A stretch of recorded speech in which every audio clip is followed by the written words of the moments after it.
he's going to demonstrate how a random process, so if you take a random process, how it can produce a pattern that's reproducible. I actually had a little challenge. So you guys have seen Plinko on TV. So Shobit, by the way, Shobit built this thing that we're about to look at. This sort of random process generator here. You can drop in a little red ball up at the top, and it will bounce around. So you might give it some speed, but it's going to bounce around between all the slots, and then it's going to settle into one of these down at the bottom. Can I get it in between all the other ones? All right, let's give it a try. Oh. All right, I'm going to do the same thing, in between all the other ones.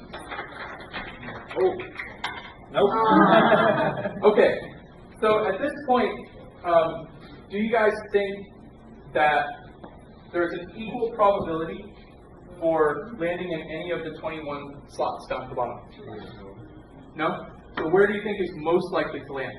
In the center. Do you think that one will ever land over here? That depends on where they start, too. It does? Where they start?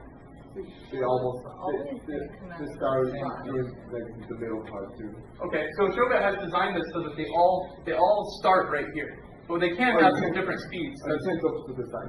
No, we're going to only drop it in here, yeah. Well, so they only start right in the middle. So do you think that we'll ever have any falling in here? Yeah. Okay. So what we can do now, is you guys can just grab handfuls of these. Fall behind them.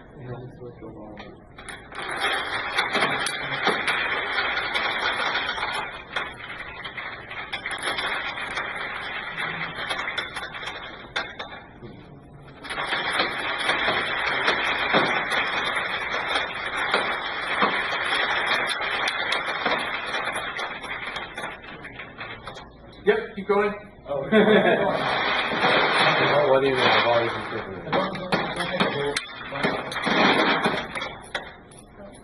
Maybe we have to hold this a little there.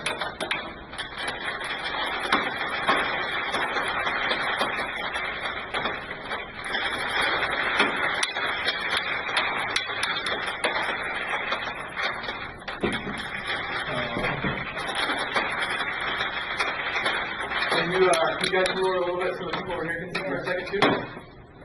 All right, so we're partway through.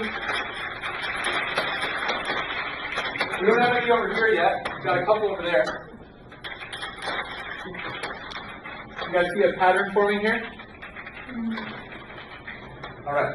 So yeah, we can finish it up a little bit. Let's see if we can get maybe filled up in here.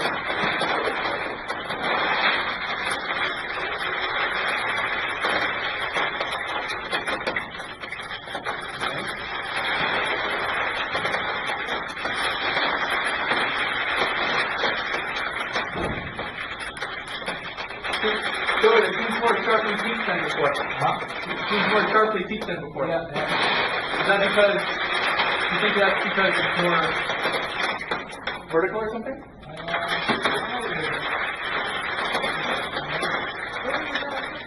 Yeah.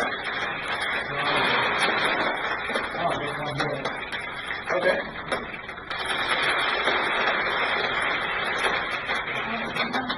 All right. So great.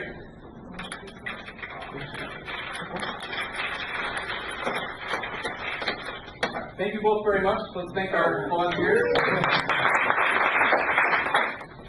With a distribution starting here and with this setup, ends up giving us something that looks a lot like a bell curve. So there are things way over on the edge, like an outlier. Occasionally something will end up there. But the thing overall has a predictable curve. I could take all those out and we could dump them in again, and it would end up making a curve that has a very similar shape, even though the whole thing is random. We wouldn't be able to say which ball would end up over here, but we would know that if we did it long enough, some would end up over here, maybe like 1/100th of what ends up over here. So this is how a random process can lead to an expected outcome, and this happens a lot in nature.